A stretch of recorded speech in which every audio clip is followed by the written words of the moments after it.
বদনজর থেকে বাঁচার দোয়া বা আমল কি আছে?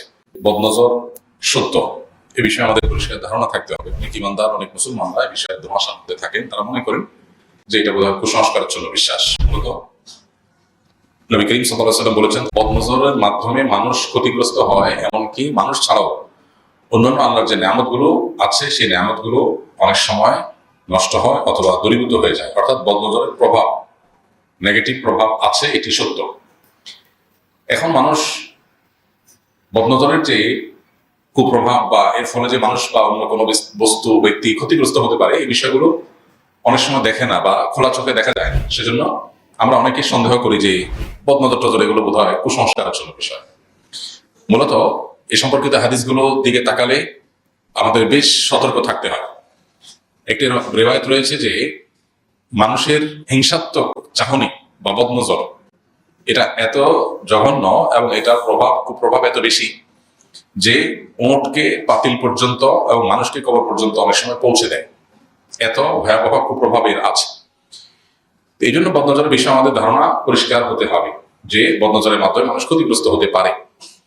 বদনজর জিনিসটা কি? বদনজর জিনিসটা হলো যে কেউ কারোর প্রতি, কোনো ব্যক্তি বা কোনো বস্তু এটা দেখে ওই ব্যক্তি বা বস্তুর প্রতি সে অনেক বেশি অভিভূত হয়ে নিজের অজান্তে অনেক সময় অথবা কখনো জ্ঞাতসারে সে লোলুপ দৃষ্টি বা হিংসাত্মক দৃষ্টি দেয়, যেটাকে নজরে হাসেদ বলা হয় রুকিয়ার ভাষায়।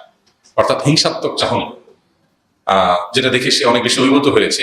এবং এই যে অভিভূত হওয়ার মাত্রাটা যখন অনেক বেশি হয়ে যায়, কখনো কখনো সেটা নিজের অজান্তেও হিংসাত্মক নজর হয়ে যায়। আরে এত সুন্দর, এত বেশি ভালো, এই ক্ষেত্রে এত সুন্দর ফসল হয়েছে, বা এই লোকটা দেখতে এত সুন্দর, এই বাচ্চাটা এত ফুটফুটে। এর ফলশ্রুতিতে স্পিরিচুয়ালি, ভেতরগত ভাবে এই ব্যক্তি বা বস্তু ক্ষতিগ্রস্ত হয়। অনেক সময় দেখা যায় যে আমরা মেডিকেল টেস্টে রোগ বালাই ধরতে পারি না, অথচ এটা কোনো বদনজরের কুফল। এই জন্য বিষয়গুলোর পরে আমাদেরকে সতর্ক থাকতে হবে। এখন প্রশ্ন হলো যে বাঁচার উপায় কি, যেটা মূল প্রশ্ন, সেটার উত্তর হলো, প্রথমত বদনজর লাগতে পারে এরকম ব্যক্তি, বস্তু, জিনিস এগুলো খুব বেশি প্রকাশ করে বেড়ানো উচিত না। আজকাল দেখা যায় কিছু হলেই আমরা সোশ্যাল মিডিয়াতে ছবি দিয়ে দিই, বাচ্চাদের ছবি, ফুটফুটে সুন্দর বাচ্চা, আমি ছবি দিয়ে দিচ্ছি। আমি হয়তো এই উদ্দেশ্যে দিচ্ছি যে আমার ফ্রেন্ড সার্কেলে, পরিচিত সার্কেলে আমার বাচ্চাটাকে তারা দেখবে, দোয়া দিবে অথবা ভালো মনে করবে। কিন্তু ফুটফুটে সুন্দর বাচ্চা এটা দেখে অনেকেরই বদনজর লাগার সম্ভাবনা আছে। সেজন্য একান্ত প্রয়োজন না হলে নিজের প্রতি আল্লাহর নেয়ামতগুলোকে প্রদর্শন করে বেড়ানো উচিত না। আপনি বলবেন যে আমাদের দেশে বা গোটা দুনিয়াতে আজকাল স্ট্রিট ফুড বেশ জনপ্রিয়। রাস্তায় যে সমস্ত খাবার থাকে একদম খুল্লুম খোলা প্রদর্শন করা হয়, দেখলেই জিভে পানি চলে আসে, আকর্ষণীয়। তো এগুলো এত বেশি রাস্তাঘাটে, চারপাশে, রেস্টুরেন্টে সামনে সাজানো থাকে মানুষের চোখের সামনে। তো এগুলো দেখে বদনজর লাগে না মানুষের? উত্তর হলো বদনজর লাগে, এবং এর ফলশ্রুতিতে আমরা ক্ষতিগ্রস্ত হই, কিন্তু আমরা টের পাই না। অনেক ক্ষতি আছে যে ক্ষতিটাকে আমরা অনুভব করতে পারি না। ধরুন, আমাদের ইমানের পাওয়ার দিন দিন কমে যাচ্ছে, আমাদের আমল এর প্রতি আগ্রহ দিন দিন কমে যাচ্ছে, আমরা চেষ্টা করেও ভালো কাজ করতে পারছি না। এটা তো একটা রোগ, বাট এটাকে রোগ হিসেবে আমরা কয়জন মানুষ জানি? এরকম আরো বহু রোগ আছে যে রোগের রোগী আমরা, কিন্তু আমরা টের পাই না। কোরআন এবং হাদিস যখন কোনো বিষয় আমাদেরকে সতর্ক করে, তখন সেটা দ্বারা সতর্ক হওয়া, সেটা দিয়ে নিজেদেরকে সাবধান করা, এটা হলো আমাদের কর্তব্য। বদনজর থেকে বাঁচার প্রধান এবং প্রথম উপায় হলো যে আল্লাহর নেয়ামতকে একান্ত প্রয়োজন না হলে প্রকাশ না করা। এখন আপনার ক্ষেতের ফসল, এটা তো আপনি লুকাইতে পারবেন না, এটা তো সবাই দেখবে। যেটা প্রকাশ্য আছে সেটা তো প্রকাশ্যই, সেটা গোপন করার সুযোগ নেই। কিন্তু যেটা প্রকাশ না করলেও চলে, ওইটাকে প্রকাশ না করার চেষ্টা করা দরকার।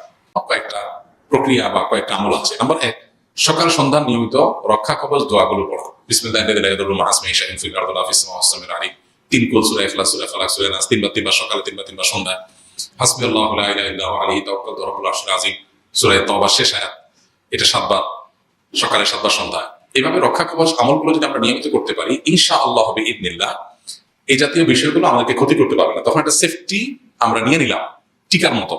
টিকা যেরকম মানুষের রোগ হওয়ার আগে থেকে নিয়ে নিলে আর রোগ হয় না, বা রোগ হওয়া থেকে মানুষকে আত্মরক্ষা করার জন্য যে এই সিস্টেম, ঠিক একইভাবে সকালের সন্ধ্যা দোয়াগুলো পড়ার মানে হলো এরপরে সম্ভাব্য যে ক্ষতি হওয়ার আশঙ্কা আছে, সেই ক্ষতি থেকে আল্লাহ তাআলা আমাকে আগে সেভ করবেন, এবং অগ্রিম সেফটি আমি নিয়ে নিলাম। এই জন্য সকাল সন্ধ্যার আমলগুলো খুবই গুরুত্বের সাথে করা দরকার। আর কোনো আমল করতে না পারেন, অন্তত 3টা আমল, বিসমিল্লাহির রহমানির রহিম 3 বার, 3 কুল, সূরা ইখলাস, সূরা ফালাক, সূরা নাস 3 বার, আর সূরা তাওবার শেষ আয়াতের হাসবুল্লাহু লা ইলাহা ইল্লাহু এটার অংশ 7 হাসবুল্লাহু লা ইলাহা আলাইহি তাওয়াক্কালতু রাব্বুল আরশিল আযীম, সকাল 7বার সন্ধ্যা 7বার। এই 3টা আমল বিসমিল্লাহির রহমানির রহিম, তিনকুল এবং হাসবি আল্লাহ, আর কিছু না পারলে এগুলো যেন নিয়মিত আমরা করি। এটা হলো দ্বিতীয় উপায়।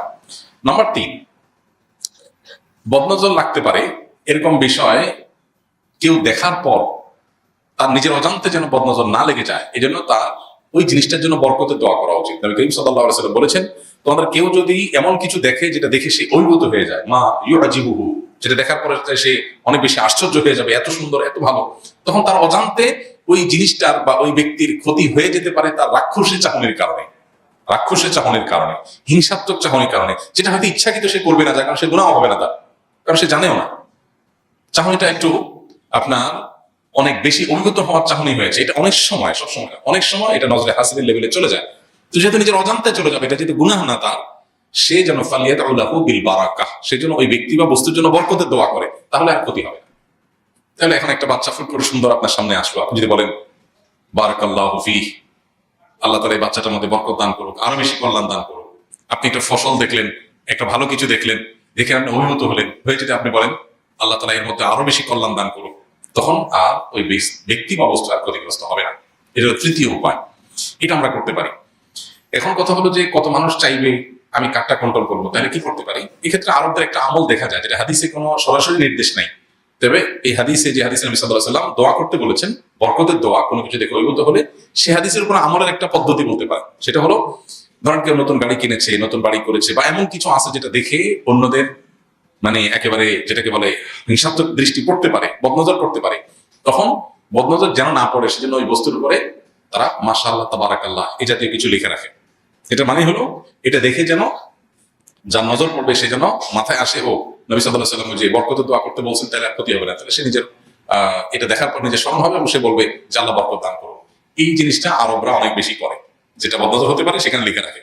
এখন ছেলের গায়ে তো আর মাশাআল্লাহ তাবারাকাল্লাহ লিখে রাখতে পারবেন না, এই জন্য ওখানে কেউ দেখে যদি বলে ওয়াও মাশাআল্লাহ বা অন্য কিছু, তারা বলবেন ভাই তাবারাকাল্লাহ বলেন বা বরকতের দোয়া করেন।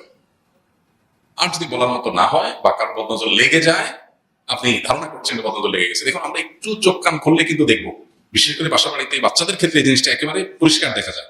অনেক সময় নিজেদের ক্ষেত্রে হয় যে কারোর সামনে খেয়েছে, একটু বেশি খাইছেন, কি হয়তো খুব রাক্ষসের চাহনি দিয়ে তাকা রয়েছে, এরপর দেখুন আপনার খারাপ হয়ে গেছে। এটা কোনো সাইন্টিফিক কারণ বা ব্যাখ্যা আপনি খুঁজে পাবেন না। মানুষ বদনজর দিলে একটা মানুষ দূরে থেকে ক্ষতিগ্রস্ত হয়ে যায়, মুখে কিছু বলবেও না। এখন তো আপনার একটু গরম অনুভব হচ্ছে, তখন অটোমেটিক অ্যাসিড চলা শুরু করবে, আবার ঠান্ডা অনুভব হচ্ছে, টেম্পারেচার কমে যাবে। এখন সেই টেকনোলজি চলে আসছে, ভয়েস কমান্ড তো কমন। তাহলে যখন ভয়েস কমান্ড পৃথিবীতে আসে নাই, তখন হাই শ্রী কলমক, হাই গুগল কলমক, হ্যাঁ, গাইয়ে বললো যে open the door. Voice command দিয়ে যে অনেক কাজ করা যায়, মুখে বললেই হয়ে যাবে, কিছু করা লাগবে না। এটা এই টেকনোলজি যখন আসে না পৃথিবীতে, তখন কি মানুষের বুঝে আসছে? আসে না, মানুষের কাছে ইলজিক্যাল মনে হয়েছে। ঠিক একইভাবে বদনজর দ্বারা কিচ্ছু বলবে না, শুধু তাকাবে আর ক্ষতি হয়ে যাবে, এটা মানুষের কাছে বুঝে না আসলেও এটা মহাসত্য। কারণ আমার কাছে বাহ্যিক দৃষ্টিকোণ থেকে যেহেতু এই টেকনোলজিটা কিভাবে কাজ করে, আল্লাহর সিস্টেমটা কিভাবে কাজ করে, এটা আমি জানি না, সেজন্য এটাকে আমার কাছে অযৌক্তিক মনে হতে পারে, কিন্তু এটা মহাসত্য। এই জন্য এটা থেকে বাঁচার জন্য চেষ্টা করা। কারোর বদনজর যদি লেগে যায়, আপনি জানেন যেটা বলছিলাম যে বাসা বাড়িতে অনেক সময় দেখা যায় বাচ্চাটা অমুকের কাছে যাওয়ার পর বা অমুক আসার পর এরপর থেকে দেখা যায় অসুস্থ হয়ে গেছে, অস্বাভাবিক ভাবে, একটু খেয়াল করলে দেখবেন এই জিনিসগুলো ধরা পড়বে। তো এরকম হলে সেক্ষেত্রে যার বদনজর লেগেছে তার উজু করা পানি বা হাত মুখ ধোয়া পানি তার কাছ থেকে চেয়ে নেওয়া গেলে ভালো। আর যদি সে মাইন্ড করবে মনে হয়, তাহলে কৌশলে কোনোভাবে তার কোনো ব্যবহৃত পানি, এটা মানে একেবারে অপরিচ্ছন্ন পানি তো আর না, নিশ্চয়ই স্বাভাবিক যে ব্যবহৃত পানি, সে পানি, বিশেষ করে উজু করা পানির কথা বলা হয়, হাত মুখ ধোয়া পানি, এটা যদি কোনোভাবে সংরক্ষণ করা যায় এবং বাচ্চার গায়ে গোসলের সময় ঢেলে দেওয়া যায়, এর মধ্যে বাচ্চা দ্রুততার সাথে, বাচ্চা বলে কোনো কথা না, যে কোনো বস্তু যেটা প্রতি বদনজর লাগে এটা থেকে রক্ষা পাওয়া যায়। অতএব এই ব্যাপারগুলো আমাদের খুব বেশি সতর্ক থাকতে হবে এবং বদনজর থেকে বাঁচার জন্য এই স্টেপগুলো আমাদের অবলম্বন করতে হবে।